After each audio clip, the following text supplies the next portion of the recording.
in the upper bracket with an extra chance versus lower bracket, best of one, and only one chance at any point going forward into the tournament of TI5.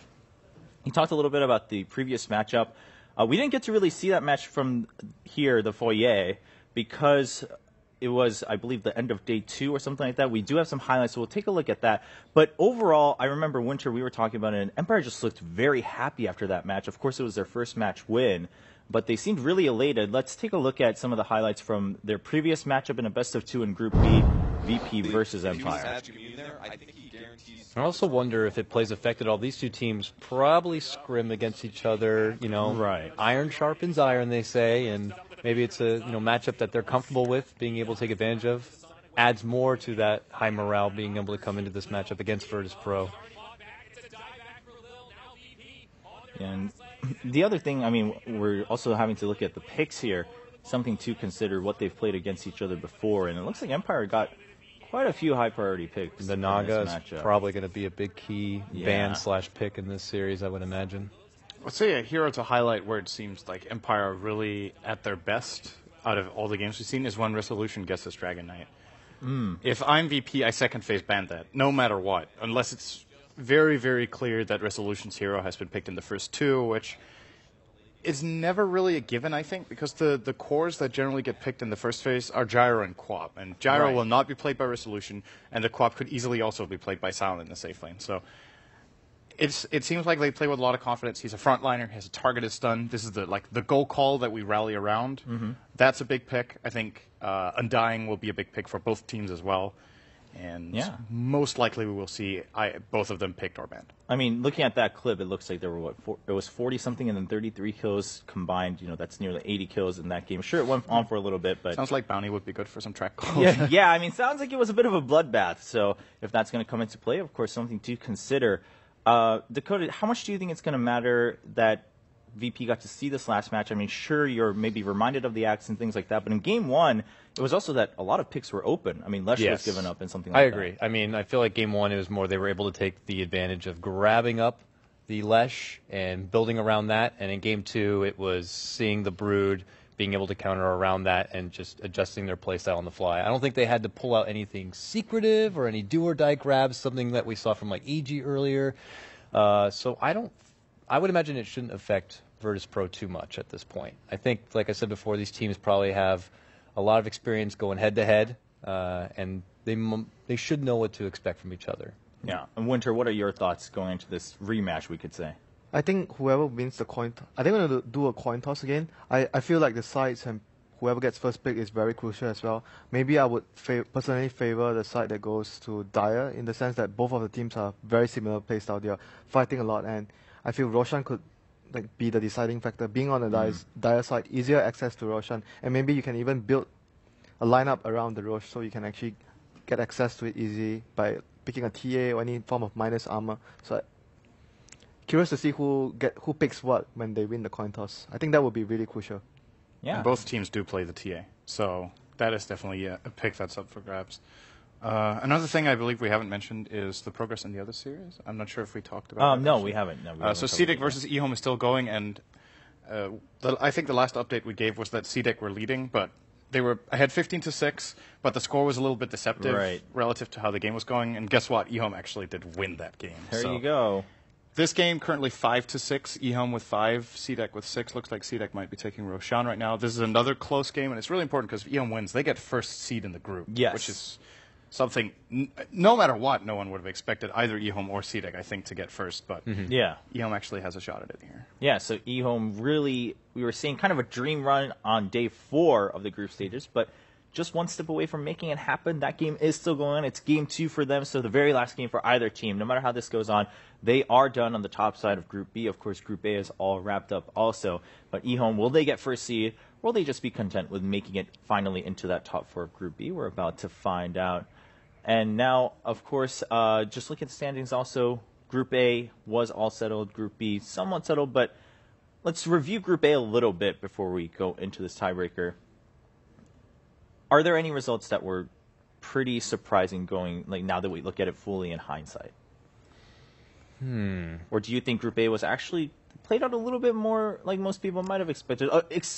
Barring one or two games that might have been dropped, but in terms of match and series results. Can I say it didn't end the way it started? Can I say that?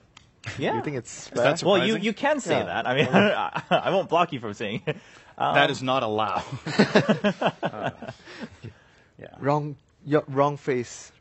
Wrong choice of words. Number one surprise in Group A is complexity. Without a doubt, yeah. Yes. Getting top 4. Yeah. That is the absolute success story. I guess number 2 surprise is IG finishing last. I think they did. Or did they? No, they got ahead of Navi. Navi finished last. So Navi last, IG second to last. Yes. I saw an image earlier today with like the defending champions.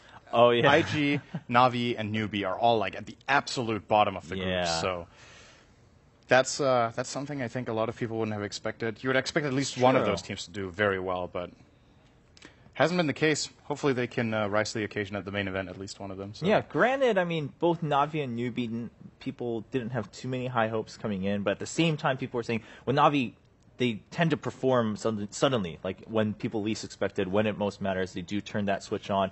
Of course, Newbie people, after the first year, were like, oh, actually, they're a lot better than we expected them to be, so maybe we can't underestimate them anymore. Same thing with IG, but at the end of the day, at the end of the week, they are now in the bottom half of both of their respective groups, so that's how it panned out. But yeah, you bring up a good point. Complexity, probably the biggest surprise for everyone, and as we keep mentioning, I mean, the Friedman brothers and all of their teams said, we're here to prove everyone wrong, and that motivates us a lot, and it seems like that fire is still burning, and they're willing to just push through to the very end. I think the very big thing and strongest aspect of the team is they have a lot of different picks compared to the rest, and they are not afraid to use something that is maybe sort of out of the meta slightly. And we've been talking about teams they need the surprise factor. You can't just play a normal game against the stronger team. So I feel a lot of their positive results came from the surprise factor against the much more formidable opponents they had in the group stages, picking something out of maybe their opponent's comfort zone, and the opponents are just not ready to deal with it during the 2-game series itself. We've seen them pick, excuse me, they've played Centaur on Moon Meander. I think they're the only team. My Empire, I think, picked one game as well. Yeah, there was like one other game, I think, one or two, yeah. I think so- there was another game as well today. Oh, I think Navi. I remember also? seeing... Navi was Navi. Navi. Yeah. It was Navi Navi. picked You're right. Centaur, So I yeah. guess we're talking about the same game. So, yeah, they've picked Centaur from Moon Meander. They've picked Prophet from Moon Meander. Enigma as well. They have played Enigma on, I believe it's been The Fly. support.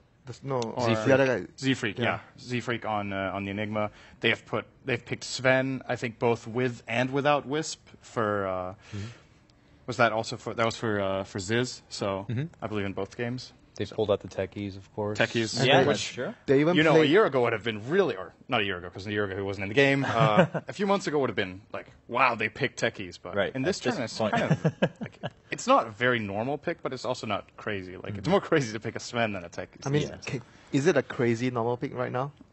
it's not crazy. Like, but I think coming in, obviously, that was kind of the joke, right? Everyone said, we want to see more techies. Obviously, for viewers, it's always kind of exciting how that changes the game.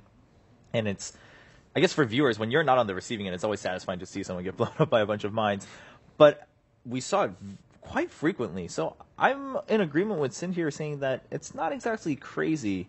It is still situational, but at the Yes. same time, it's definitely like a high situational pick rather than something like only 2 teams have prepared or something like that coming into TI5. I'm very curious about complexity on how they're going to be when it's key arena time. I was very impressed with how they're able to perform here on LAN. Like I said before, I know like Ziz in particular never had been at a LAN. This is his first LAN. For some of their other players, they've been to LANs for other MOBAs, but not Dota. And I feel like you come into this kind of event as it is right now, and maybe they look at it like we don't have a whole lot to lose. People are probably looking down on us. You know, they're expecting that we're not going to be able to do good, so we can just give it our all. And it's worked out for them so far. But then you get to Key Arena, people are screaming, they're yelling, the pressure's there. You realize that this one win is the difference between, you know, having 6 figures and 7 figures. It can get crazy. So Yeah. I think it's going to be probably the biggest test ever. Yeah, that is a very true point. Very different environment, of course, than here during the group stages. But let's come back to this one. We're looking at the team profiles. One more match left for Group B. Well, of course, the other game's still going on, but one more series to start here. It's going to be between Virtus Pro and Empire.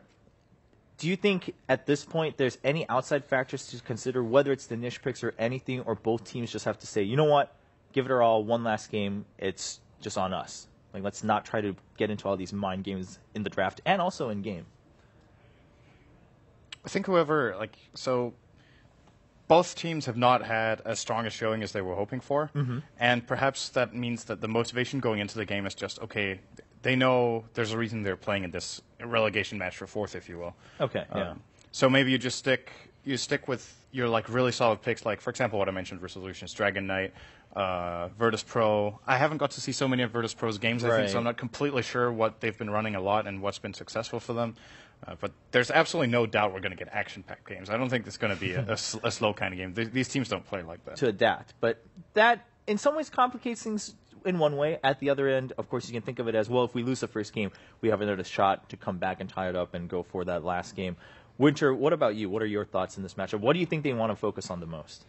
I think what they want to focus more successful rotations to help the mid would be really crucial in that matchup itself, because both of the mid players of the teams are really explosive players. If you just give them a slight head start, they can actually dominate and control the game by themselves. So I think that's a very key factor. Axe, they have plenty of other tricks up their sleeves, and I hope they don't get too caught up in, let's make sure we get that Lesh and Gyro and Naga, and don't be afraid to kind of get a bit more creative. Right. Yeah, I think there are definitely a lot of options here to maybe see some picks we haven't yet or not as often. I remember seeing Virtus Pro or Empire. They have picked. I think it was Virtus Pro.